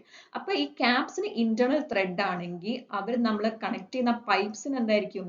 പൈപ്സ് നമ്മൾ കണക്ട് ചെയ്യണമെങ്കിൽ അവർക്ക് എന്തായിരിക്കും? അതിന്റെ മേലെ എക്സ്റ്റേണൽ ത്രെഡ്സ് ആയിരിക്കും അല്ലെ. ഒരു എക്സ്റ്റേണൽ ത്രെഡ് ഉള്ള പൈപ്പിന്റെ മേലെ നമുക്ക് ഇന്റേണൽ ത്രെഡ് ഉള്ള ക്യാപ്പ് അടയ്ക്കാൻ പറ്റുള്ളൂ. ഓക്കെ, ഇതിന്റെ നേരെ ഓപ്പോസിറ്റ് ആണ് പ്ലഗ് എന്ന് പറയുന്നത്. ഓക്കെ, പ്ലഗ് നമ്മൾ ഇതുപോലെ പൈപ്സിനെ എൻസ് അടയ്ക്കാൻ വേണ്ടിയിട്ട് യൂസ് ചെയ്യുന്നത്. ഓക്കെ, അപ്പൊ ഈ പ്ലഗിന് എന്തായിരിക്കും? പ്ലഗ് നമ്മൾ ജനറലി നമ്മളൊരു സോക്കറ്റിലേക്ക് പ്ലഗ് നമ്മൾ ഇൻസേർട്ട് ചെയ്യുക ചെയ്യുന്നത് അല്ലെ. അപ്പൊ ഒരു പ്ലഗിന് എന്ന് പറയുന്നത് ഇൻസേർട്ട് ചെയ്യുമ്പോൾ ആ പൈപ്പിനായിരിക്കും എന്ത് ഇന്റേണൽ ത്രെഡ്സ് വരിക. പ്ലഗിന് എന്തായിരിക്കും? എക്സ്റ്റേണൽ ത്രെഡ് ആയിരിക്കും. ഓക്കെ, അപ്പൊ ഏതെങ്കിലും ഒന്ന് പഠിച്ചു വെക്കുക. ഓക്കെ, ക്യാപ്സിന് നമുക്ക് വേഗം മനസ്സിലാവില്ല അല്ലെ. വാട്ടർ ബോട്ടിലിന്റെ അകത്തായിരിക്കും നമുക്ക് ത്രെഡ്സ് ഉണ്ടാവുക. അപ്പൊ ക്യാപ്സിന് ഇന്റേണൽ ത്രെഡ്സ് ആയിരിക്കും. ആൻഡ് പൈപ്സ് നമ്മൾ കണക്ട് ചെയ്യുന്ന പൈപ്സിലേക്ക് എക്സ്റ്റേണൽ ത്രെഡ്സ് വേണ്ടി വരും. ഓക്കെ, അത് നേരെ ഓപ്പോസിറ്റ് ആയിരിക്കും പ്ലഗ്. പ്ലഗിന് ഇന്റേണൽ ത്രെഡ് എക്സ്റ്റേണൽ ത്രെഡ് ആയിരിക്കും. ആൻഡ് അവിടെ നമ്മൾ യൂസ് ചെയ്യുന്ന പൈപ്സിന് എന്തായിരിക്കും? ഇന്റേണൽ ത്രെഡിലായിരിക്കും. ഓക്കെ, ഇന്റേണലിലേക്ക് നമുക്ക് ഇറക്കി കൊടുക്കുക ചെയ്യുന്ന പ്ലഗ്സിന്. ഓക്കെ, നമ്മൾ പ്ലഗ് ജനറലി സോക്കറ്റിലേക്ക് ഇറക്കി കൊടുക്കില്ലേ ചെയ്യുന്നത്, അതുപോലെ തന്നെ. ഓക്കെ, നൗ ലാസ്റ്റ് വൺ നമ്മൾ പറയുന്നത് പൈപ്പ് നിപ്പിൾസ് ഉണ്ട്. ഇതിൽ നമ്മൾ ചോദിച്ചിട്ടുണ്ട് അല്ലെ, നിപ്പിൾസ് എന്ന് പറയുന്നത്. അത് ഡിഫറെന്റ് സൈസസ് ഓഫ് പൈപ്സ് അല്ലെങ്കിൽ ഷോർട്ട് പൈപ്സിനെ കണക്ട് വേണ്ടി നമ്മൾ യൂസ് ചെയ്യുന്നതാണ് നിപ്പിൾസ് എന്ന് പറയുന്നത്. നമ്മൾ പറയുകയാണെങ്കിൽ അതിന് രണ്ട് ഭാഗത്തും ത്രെഡ്സ് ഉണ്ടാകും. പൈപ്സിന്റെ ചെറിയ പൈപ്സ് ആയിരിക്കും. ആ രണ്ട് ഭാഗത്തും ത്രെഡ്സ് ഉണ്ടാവും. അങ്ങനെ രണ്ട് സൈഡിലേക്ക് നമുക്ക് പൈപ്സിനെ കണക്ട് ചെയ്യാൻ പറ്റും. Okay, different size of pipes നമുക്ക് അവിടെ കണക്ട് ചെയ്യാൻ പറ്റും. ജനറലി ഷോർട്ട് പൈപ്സ് നമ്മൾ യൂസ് ചെയ്യുന്നതായിരിക്കും ഈ നിപ്പിൾസ് എന്ന് പറയുന്നത്. ഓക്കെ, അപ്പൊ ഇതാണ് ഡിഫറെന്റ് ടൈപ്സ് ഓഫ് എന്ത് പറയുന്നത് ഫിറ്റിംഗ്സ് ആണ് നമ്മൾ യൂസ് ചെയ്യുന്നത്. പൈപ്പ് ജോയിന്റ്സ് യൂസ് ചെയ്യുന്ന ഫിറ്റിംഗ്സ്. ഓക്കെ, ബട്ട് ക്വസ്റ്റ്യൻ ചോദിച്ചത് which is not related with the pipe joints എന്നാണ് ചോദിച്ചിട്ടുള്ളത്. നമ്മുടെ എസെൻട്രിക് റെഡ്യൂസറും കോൺസെൻട്രിക് റെഡ്യൂസേഴ്സ് നമ്മൾ പറഞ്ഞു അല്ലെ. റെഡ്യൂസേഴ്സ് ആയിട്ടുള്ള ഫിറ്റിംഗ്സ് ഉണ്ട്, അവരുടെ കീഴിൽ വരുന്ന എക്സെൻട്രിക്കും കോൺസെൻട്രിക്കും. അപ്പൊ അവരുണ്ട്. ഓക്കെയാണ്. ഷോർട്ട് നിപ്പിൾസ് നമ്മൾ ലാസ്റ്റ് പറഞ്ഞു അല്ലെ. അതായത് ഷോർട്ട് പൈപ്സിനൊക്കെ നമ്മൾ കണക്ട് ചെയ്യാൻ യൂസ് ചെയ്യുന്നതാണ് ഷോർട്ട് നിപ്പിൾസ്. ഫ്ലാൻസ്ഡ് ബഷ് ഇത് നമ്മുടെ ഫിറ്റിംഗ്സിലുള്ള ഒരു ഓപ്ഷൻ അല്ല. ഓക്കെ, അപ്പോൾ ഓപ്ഷൻ ഡി ആണ് which is not related with the pipe joints. Flanged bush എന്ന് പറയുന്നത് നമ്മുടെ പൈപ്പ് ഫിറ്റിംഗ്സിൽ ഉള്ള ഒരു കാര്യമല്ല. Okay, here option is D ട്ടാ. Next one, which of the following terms is associated with the positive displacement pumps? നമ്മൾ പറഞ്ഞു അല്ലേ, pumps two types of categories ഉണ്ട്. നമുക്ക് പോസിറ്റീവ് ഡിസ്പ്ലേസ്മെന്റ് പമ്പ്സ് ഉണ്ട്, ഡൈനാമിക് പമ്പ്സ് ഉണ്ട്. ഓക്കെ, പോസിറ്റീവ് ഡിസ്പ്ലേസ്മെന്റ് പമ്പ്സിന്റെ കീഴിൽ വരുന്ന റെസിപ്രോക്കേറ്റിംഗ് പമ്പ്സും റോട്ടറി പമ്പ്സും. ഓക്കെ, നൗ ഈ ഡിസ്പ്ലേസ്മെന്റ് ഡൈനാമിക് പമ്പ്സിൽ വരുന്നതാണ് നമ്മുടെ ഈ വോളൂട്ട് കേസിംഗ്, അതുപോലെ സെമി ഓപ്പൺ ഇംപെല്ലർ, അതുപോലെ ടർബൈൻ പമ്പ്. നമുക്ക് ആ വേർഡ്സ് നിന്ന് കിട്ടും അല്ലെ. കേസിംഗ് നമുക്കൊരു റോട്ടർ അല്ലെങ്കിൽ ഒരു റൊട്ടേറ്റിംഗ് പാർട്ട് ഉണ്ടാവുമ്പോൾ നമുക്കൊരു കേസിംഗ് കൊടുക്കുന്നത് അല്ലെ. നമ്മൾ മെഷീൻസിലൊക്കെ കണ്ടിട്ടുണ്ടല്ലോ. അതുപോലെ ഇംപെല്ലർ എന്ന് പറഞ്ഞാൽ റൊട്ടേറ്റിംഗ് പാർട്ടിനെയാണ് അല്ലെ. ടർബൈൻസ് അതും റൊട്ടേറ്റിംഗ് പാർട്ടിനെ. അപ്പൊ ഇതൊക്കെ എവിടെ വരുന്നുണ്ടാവുക? സെൻട്രിഫ്യൂഗൽ പമ്പ്സിന്റെ കേസിലായിരിക്കും ഈ പറയുന്ന മൂന്ന് ടേംസ് ഉണ്ടാവുക. Centrifugal pumps which is dynamic pumps ആണ് അല്ലെ. നമ്മളോട് പറഞ്ഞത് which is associated with positive displacement pump. Positive displacement പമ്പിന്റെ കൂടെ നോക്കുന്നത് എന്ത് മാത്രമേ ഉള്ളൂ? ഈ സ്ക്രൂ മോട്ടോഴ്സ് മാത്രമേ ഉള്ളൂ. പോസിറ്റീവ് ഡിസ്പ്ലേസ്മെന്റ് പമ്പ്സ് നമ്മുടെ ആക്ച്വലി സെൻട്രിഫ്യൂഗൽ പമ്പ് അല്ല, റെസിപ്രോക്കേറ്റിംഗ് പമ്പ്സ് അല്ലെ. പോസിറ്റീവ് ഡിസ്പ്ലേസ്മെന്റ് പമ്പ്സ് എന്ന് പറയുന്നത് നമ്മുടെ റെസിപ്രോക്കേറ്റിംഗ് പമ്പ്സ്. ഓക്കെ, ഈ റെസിപ്രോക്കേറ്റിംഗ് പമ്പ്സിന്റെ ഡിഫറെന്റ് ടൈപ്സ് ആണ്. അതിലൊന്ന് വരുന്നതാണ് നമ്മുടെ ഈ സ്ക്രൂ പമ്പ് എന്ന് പറയുന്നത്. ഓക്കെ, എന്തായിരിക്കും ഈ സ്ക്രൂ പമ്പ്? നമ്മൾ സ്ക്രൂസ് വെച്ചിട്ടായിരിക്കും അതിന്റെ ഒരു മോഷൻ നടക്കുന്നുണ്ടാവുക, അതിൽ വാട്ടർ പോകുന്നുണ്ടാവുക സ്ക്രൂവിന്റെ മോഷൻ കാരണമായിരിക്കും. അതായത് ഒരു ആക്സിൽ നമുക്ക് ഇങ്ങനെ സ്ക്രൂസ് ഉണ്ടാകും. ആ സ്ക്രൂ ഇവിടെ നമ്മളൊരു മോട്ടർ വെച്ചിട്ട് നമ്മൾ ഈ ഷാഫ്റ്റിലേക്ക് സ്ക്രൂ വെച്ചിട്ട് അത് കറങ്ങിയിട്ടായിരിക്കും നമ്മുടെ വാട്ടർ ഇങ്ങനെ ഡിസ്പ്ലേസ്ഡ് ചെയ്ത് പുറത്തേക്ക് ഡിസ്ചാർജ് ആയിട്ട് പോയിട്ടുണ്ടാവും. ഓക്കെ, അതുപോലെ സെൻട്രിഫ്യൂഗൽ പമ്പ്സിനെ പോലെ ഒരു റൊട്ടേറ്റിംഗ് ആയിട്ടുള്ള സെൻട്രിഫ്യൂഗൽ ഫോഴ്സ് വെച്ചിട്ടുള്ള ആക്ഷൻ വെച്ചിട്ടായിരിക്കില്ല വാട്ടർ പുറത്തേക്ക് പോകുന്നുണ്ടാവുക. ഇതിലിങ്ങനെ ലീനിയർ മോഷൻ, ലീനിയർ ഡിസ്പ്ലേസ്മെന്റ് ആണ് നമ്മുടെ പോസിറ്റീവ് ഡിസ്പ്ലേസ്മെന്റ് പമ്പ്സ് എന്ന് പറയുന്നത്. ഓക്കെ, അങ്ങനെയായിരിക്കും നമ്മുടെ സ്ക്രൂ പമ്പ്സ് നടക്കുന്നുണ്ടാവുക. ഓക്കെ, അപ്പൊ പോസിറ്റീവ് ഡിസ്പ്ലേസ്മെന്റ് പമ്പ്സിന്റെ അസോസിയേറ്റ് ചെയ്തിട്ട് സ്ക്രൂ പമ്പ്സ് മാത്രമേ ഉള്ളൂ. ബാക്കിയെല്ലാം നമ്മുടെ എന്താണ് സെൻട്രിഫ്യൂഗൽ പമ്പ്സിന്റെ പോർഷൻസ് ആണ്, പാർട്സ് ആണ് കേട്ടോ. Okay, correct answer is option D. Next one, which of the following is not associated with the hydraulic actuator speed control? Hydraulic actuated speed control അല്ലെ. എന്താണിത്? നമ്മൾ ആക്ച്വലി ആക്ച്വേറ്റേഴ്സ്, എന്താ ആക്ച്വേറ്റേഴ്സ് എന്ന് പറഞ്ഞാൽ നമ്മളൊരു വർക്ക് ചെയ്യുന്ന ആ ഒരു പോർഷൻ നമ്മൾ ആക്ച്വേറ്റേഴ്സ് എന്ന് പറയും. നമുക്ക് ഔട്ട്പുട്ട് കിട്ടുന്ന ആൾക്കാർ, അത് നമ്മൾ സിലിണ്ടേഴ്സ് ആയിരിക്കാം, അതുപോലെ മോട്ടോഴ്സ് ആയിരിക്കാം. ഓക്കെ, അവരുടെയൊക്കെ സ്പീഡ് നമ്മൾ കൺട്രോൾ ചെയ്യുന്നത് ആര് വെച്ചിട്ടാണ്? ഈ ഹൈഡ്രോളിക് വെച്ചിട്ട്. ഹൈഡ്രോളിക് നമ്മളൊരു ഫ്ലൂയിഡിന്റെ അല്ലെങ്കിൽ ഫ്ലൂയിഡിന്റെ വാൽവിന്റെ കൺട്രോൾ വെച്ചിട്ടായിരിക്കും നമുക്ക് ഈ ആക്ച്വേറ്റേഴ്സിന്റെ സ്പീഡ് കൺട്രോൾ ചെയ്യുന്നത്. അതാണ് ഹൈഡ്രോളിക് ആക്ച്വേറ്റർ സ്പീഡ് കൺട്രോൾ എന്ന് പറയുന്നത്. ഓക്കെ, അതായത് ആക്ച്വേറ്ററിന്റെ സ്പീഡ് നമ്മൾ കൺട്രോൾ ചെയ്യുന്നത് using hydraulic control valves. Okay, അതായത് ഫ്ലോ കൺട്രോൾ വാൽവ്സ്. ഇനി ഇത് 3 ടൈപ്സ് ഉണ്ട് ജനറലി. ഓക്കെ, ഒന്ന് എന്ന് പറയുന്നത് മീറ്റർ ഇൻ ഉണ്ട്, meter in hydraulic actuator control ഉണ്ട്, മീറ്റർ ഔട്ട് ഉണ്ട്, meter out, and then we have bleed of.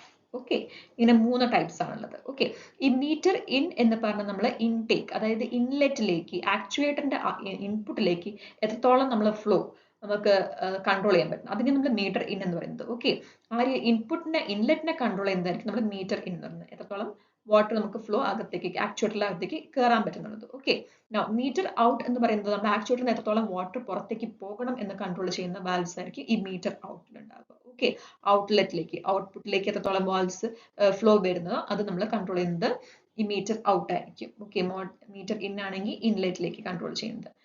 Bleed of എന്ന് പറയുന്നത് നമ്മൾ എക്സസ് ആയിട്ടുള്ള വാട്ടർ ഉണ്ടല്ലോ തിരിച്ച് ടാങ്കിലേക്ക് പോകുന്നത്, അത് നമ്മൾ കൺട്രോൾ ചെയ്യുന്നത് ഈ ബ്ലീഡ് ഓഫ് വെച്ചിട്ടായിരിക്കും. ഓക്കെ, അപ്പൊ ഇത്രയും 3 ടൈപ്സ് ഓഫ് കൺട്രോൾസ് ആണ് ഈ ഹൈഡ്രോളിക് ആക്ച്വേറ്റർ സ്പീഡ് കൺട്രോൾസിലുള്ളത്. ഓക്കെ, ഈ മീറ്റർ ഇൻ നമ്മൾ പറയുന്നത് ഇൻലെറ്റിലാണ് അല്ലെ, ആക്ച്വേറ്ററിലേക്ക് എത്രത്തോളം വാട്ടർ ഇൻടേക്ക് ചെയ്യുന്നു അത് നമ്മൾ കൺട്രോൾ ചെയ്യുന്നത്. അപ്പൊ അത് എവിടെയായിരിക്കും കണക്ട് ചെയ്തിട്ടുണ്ടാവുക? ഇൻലെറ്റിലായിരിക്കും അല്ലെ, ഇൻപുട്ട് പൊസിഷനിലായിരിക്കും. മീറ്റർ ഔട്ട് ആണെങ്കിൽ നമ്മൾ ഔട്ട്പുട്ട് ഭാഗത്തായിരിക്കും കണക്ട് ചെയ്തിട്ടുണ്ടാവുക അല്ലെ. ആൻഡ് ഈ ബ്ലീഡ് ഓഫ് എന്ന് പറയുന്നത് നമ്മൾ generally connected parallel to the actuator ആണ് കേട്ടോ. ഒരു ആക്ച്വേറ്ററിന് പാരലൽ ആയിട്ട് ഒരു ടീ പോലെ നമ്മൾ ഈ ബ്ലീഡ് ഓഫ് വെക്കുന്നുണ്ടാവുക. ഓക്കെ, അപ്പൊ 3 types of hydraulic actuator speed controls ഏതൊക്കെയാണ്? Meter in, meter out and bleed off. ഇവിടെ ചോദിച്ചത് നോട്ട് അസോസിയേറ്റഡ് ആണ്. മീറ്റർ ഇൻ സ്പീഡ് കൺട്രോൾ ഉണ്ട്, മീറ്റർ ഔട്ട് സ്പീഡ് കൺട്രോൾ ഉണ്ട്, ബ്ലീഡ് ഓഫ് സ്പീഡ് കൺട്രോൾ ഉണ്ട്, പക്ഷെ ബ്ലീഡ് ഔട്ട് സ്പീഡ് കൺട്രോൾ എന്ന term നമുക്ക് ഇതിലില്ല. ഓക്കെ, അപ്പൊ ഓപ്ഷൻ ഡി ആയിരിക്കും ഇവിടെ കറക്റ്റ് ആൻസർ കേട്ടോ. അവിടുത്തെ കറക്റ്റ് ആൻസർ ഓപ്ഷൻ ഡി ആണ്. Next one, which of the following is not a reason for motor running hot? Motor hot ആവുന്നത് ഏതൊക്കെ കേസ് അല്ലാത്ത അല്ലെ, ഏതൊക്കെ കേസിലല്ലാത്ത കണ്ടീഷൻസിലാണ് മോട്ടർ ഹോട്ട് ആവാത്തത് അല്ലെ. അപ്പൊ നമുക്ക് നോക്കാം. ഓപ്പൺ സർക്യൂട്ട് വൈൻഡിങ് അല്ലെ, ഇപ്പൊ നമ്മളൊരു മൾട്ടി ഫേസ് മോട്ടോഴ്സ് കൺസിഡർ ചെയ്യുകയാണെങ്കിൽ, സേ ഡിഫറെന്റ് ഫേസസ് ഉണ്ട്, അല്ലെങ്കിൽ 3 ഫേസ് മോട്ടോർ കൺസിഡർ ചെയ്യുകയാണെങ്കിൽ അതിൽ ഏതെങ്കിലും ഒരു ഓപ്പൺ സർക്യൂട്ട് വൈൻഡിങ്, ഏതെങ്കിലും ഒരു ഫേസ് ഓപ്പൺ ആയി കഴിഞ്ഞാൽ എന്ത് സംഭവിക്കും? ഏതെങ്കിലും ഒരു ഫേസ് ഓപ്പൺ ആണെങ്കിൽ അത് മറ്റേ 2 ഫേസസ് വെച്ചിട്ട് വർക്ക് ചെയ്യും അല്ലെ, ബാക്കി റിമൈനിങ് 2 ഫേസസ് വെച്ചിട്ട് ആ മോട്ടോർ വർക്ക് ചെയ്യാൻ നോക്കും. അപ്പൊ അവിടെ ആക്ച്വലി എന്ത് സംഭവിക്കും? എക്സസീവ് ആയിട്ടുള്ള കറന്റ് അവർ ഡ്രോ ചെയ്യും അല്ലെ, ആ ഒരു മോട്ടോർ വർക്ക് ചെയ്യണമെങ്കിൽ ടോർക്ക് ആ സ്പീഡ് പ്രൊഡ്യൂസ് ചെയ്യണമെങ്കിൽ ഒരു എക്സസീവ് ആയിട്ടുള്ള കറന്റ് ഡ്രോ ചെയ്യും. ഈ എക്സസീവ് കറന്റ് ഡ്രോ ചെയ്യുമ്പോൾ എന്ത് സംഭവിക്കും? മോട്ടോഴ്സിൽ ഹീറ്റിംഗ് സംഭവിക്കും അല്ലെ. അപ്പൊ മോട്ടോഴ്സ് അവിടെ ഹോട്ട് ആവാൻ ചാൻസസ് കൂടുതലാണ്.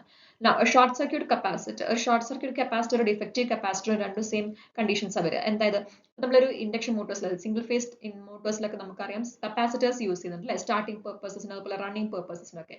ഈ കപ്പാസിറ്റേഴ്സ് ഷോർട്ട് സർക്യൂട്ട് ആവുക അല്ലെങ്കിൽ ഡിഫക്റ്റീവ് ആവുകയാണെങ്കിൽ എന്ത് സംഭവിക്കും? അവിടെ അത് ആ മോട്ടറിന്റെ വൈൻഡിങ്സിന്റെ കറന്റിനെ എഫക്ട് ചെയ്യും അല്ലെ, കറന്റ് ഗെറ്റ് ആൾട്ടേർഡ് അല്ലെ, ഒരു ആൾട്ടറേഷൻ സംഭവിക്കും, കറന്റ് ആൾട്ടർ ആവും ഇൻ മെയിൻ വൈൻഡിങ്സ് അല്ലെ, വൈൻഡിങ്സിൽ. ഓക്കെ, അപ്പൊ ഇതിനെ കറന്റ് ആൾട്ടർ ആകുമ്പോൾ വീണ്ടും അവിടെ എക്സസീവ് കറന്റ് ഡ്രോ ചെയ്യാൻ ചാൻസസ് ഉണ്ട്, അവിടെ വീണ്ടും മോട്ടർ ഹീറ്റ് ആവാനുള്ള ചാൻസസ് കൂടുതലാണ്. ഓക്കെ, ഒരു ബ്ലോൺ ഫ്യൂസ് എന്ന് പറയുമ്പോഴോ, ഫ്യൂസ് എന്ന് പറഞ്ഞാൽ ജനറലി നമുക്കൊരു സർക്യൂട്ടിനെ ബ്രേക്കിനോ യൂസ് ചെയ്യുന്നതാണ് അല്ലെ. ഒരു ഫ്യൂസ് അടിച്ചു പോയി കഴിഞ്ഞാൽ നമ്മുടെ ആക്ച്വലി ആ സർക്യൂട്ട് തന്നെ എന്തായി? സർക്യൂട്ട് തന്നെ ഓപ്പൺ ആയി അല്ലെ, സർക്യൂട്ട് തന്നെ വർക്കിംഗ് അല്ല, സർക്യൂട്ട് അവിടെ ഓപ്പൺ ആയി മാറി, ബ്ലോൺ ഫ്യൂസ്. അപ്പൊ എന്ന് പറഞ്ഞാൽ ആക്ച്വലി മോട്ടർ തന്നെ സ്റ്റിൽ പൊസിഷനിലാണ്, മോട്ടർ നോട്ട് റണ്ണിങ് ആണ് അല്ലെ, അപ്പൊ അവിടെ ഹീറ്റ് ആവാനുള്ള ചാൻസസ് ഇല്ല അല്ലെ. നമ്മുടെ ക്വസ്റ്റ്യൻ ചോദിച്ചത് not a reason for motor running hot ആണ്. അപ്പൊ ഓപ്ഷൻ ഏതായിരിക്കും? ഡി ആയിരിക്കും, ബ്ലോൺ ഫ്യൂസ് ആയിരിക്കും. ഇങ്ങനത്തെ ആപ്ലിക്കേഷൻ ലെവൽ ക്വസ്റ്റ്യൻസ് കുറെ ചോദിക്കാറുണ്ട് കേട്ടോ. അപ്പൊ മോട്ടർ എന്തുകൊണ്ട് ഹോട്ടായി റൺ ചെയ്യുന്നുണ്ട്, എന്തുകൊണ്ട് ഹോട്ടായി റൺ ചെയ്യുന്നില്ല, അതുപോലെ പമ്പ്സിന് കണ്ടീഷൻസ് എന്തൊക്കെയാവാം. അപ്പൊ ഇങ്ങനത്തെ ക്വസ്റ്റ്യൻസ് ഒക്കെ നമ്മൾ എല്ലാം ബൈ ഹാർട്ട് ചെയ്ത് പോകുന്നതിനേക്കാൾ നല്ലത് നമ്മൾ ജസ്റ്റ് ഒന്ന് അറിഞ്ഞിരുന്ന് പോയാൽ നമുക്കത് സിമ്പിൾ ആയിട്ട് എഴുതാവുന്നേ ഉള്ളൂ. ഓക്കെ, എല്ലാം ഒന്ന് അറിഞ്ഞിരിക്കണം. ഓക്കെ, ഇവിടെ കറക്റ്റ് ആൻസർ ഓപ്ഷൻ ഡി ആണ് കേട്ടോ. ഓക്കെ, സോ ഇന്നത്തെ സെഷൻ ഇത്രയേ ഉള്ളൂ. നമുക്ക് റെസ്റ്റ് ക്വസ്റ്റ്യൻസ് അടുത്ത ക്ലാസ്സിൽ ഡിസ്കസ് ചെയ്യാം. Thank you for watching.